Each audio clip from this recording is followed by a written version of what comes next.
రాష్ట్రంలో త్వరలో యూరియా సమస్యలు తీరుతాయని అన్నారు బీజేపీ నేతలు. విదేశాల నుంచి యూరియా రాకపోవడం, రామగుండంలో తగినంత ఉత్పత్తి కాకపోవడంతో కొన్ని ఇబ్బందులు ఎదురవుతున్నాయని చెప్పారు.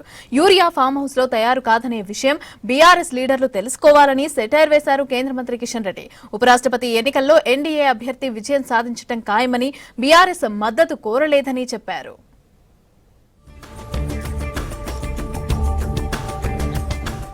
రామగుండం ఎరువుల కర్మాగారంలో సాంకేతిక సమస్యలు ఉన్నాయన్నారు Kishan Reddy. Urea farm house లో తయారవుతుందని కేటీఆర్ అనుకుంటున్నాడా అని ప్రశ్నించారు.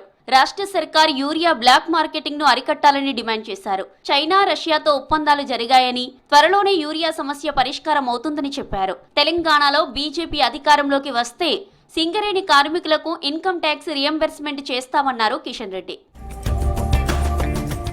బీహార్లో కాంగ్రెస్ పార్టీకి ఎజెండా లేదన్నారు కేంద్ర మంత్రి కిషన్ రెడ్డి. రాహుల్ గాంధీ ఎందుకు పాదయాత్ర చేస్తున్నారో ఆ పార్టీ కార్యకర్తలకు తెలియదన్నారు. ఒక దగ్గర ఓట్లు లేవని, మరో దగ్గర డబుల్ ఓట్లున్నాయని విచిత్రమైన వాదన చేస్తున్నారని మీడియా చిట్చాట్లో చెప్పారు కిషన్ రెడ్డి. బీహార్, పశ్చిమ బంగాల్ బర్త్ రేటు లేకున్నా ఓట్లు పెరుగుతున్నాయన్నారు. బీహార్ ఎన్నికల్లో ఎన్డీఏ కూటమే ఖచ్చితంగా గెలుస్తుందన్నారు కిషన్ రెడ్డి. మొదటిసారి బీసీ నేత ఉపరాష్ట్రపతిగా కాబోతున్నారని చెప్పారు. బీఆర్ఎస్ మద్దతు తాము అడగలేదని, వైఎస్ఆర్సీపీ స్వచ్ఛందంగా సపోర్ట్ చేస్తోందన్నారు.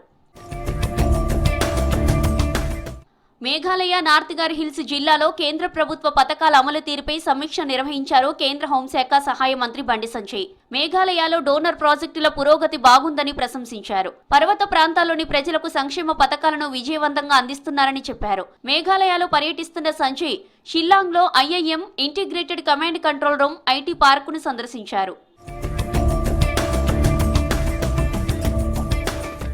ముఖ్యమంత్రి రేవంత్ రెడ్డి చేపట్టిన చెరువుల అభివృద్ధి బాగుందన్నారు చేవెళ్ల బీజేపీ ఎంపీ కొండా విశ్వేశ్వర్ రెడ్డి. శేర్లింగంపల్లి నియోజకవర్గం మసీదు బండలో అభివృద్ధి చేసిన చెరువులానే మిగతా అన్ని చెరువులకు పునరుజ్జీవం కల్పించాలన్నారు. హైదర్ నగర్ డివిజన్లోని అలీ తలాబ్ చెరువును పరిశీలించారు విశ్వేశ్వర్ రెడ్డి.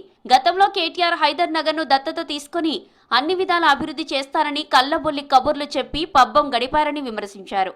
హైదరాబాద్ నగరంలో శేర్లింగంపల్లి అన్నిట్లో పెద్ద అసెంబ్లీ నియోజకవర్గం. ఇక్కడ ప్రతి బస్తీల సమస్య ఉన్నాయి. రోడ్లే కానీ, మోరీలే కానీ, లేకుంటే చెరువులే కానీ, ఇవన్నీ కూడా ఇల్లీగల్ కన్స్ట్రక్షన్ విపరీతంగా ఉన్నాయి. ఇవన్నీ కూడా దృష్టిలో పెట్టుకోవాలి.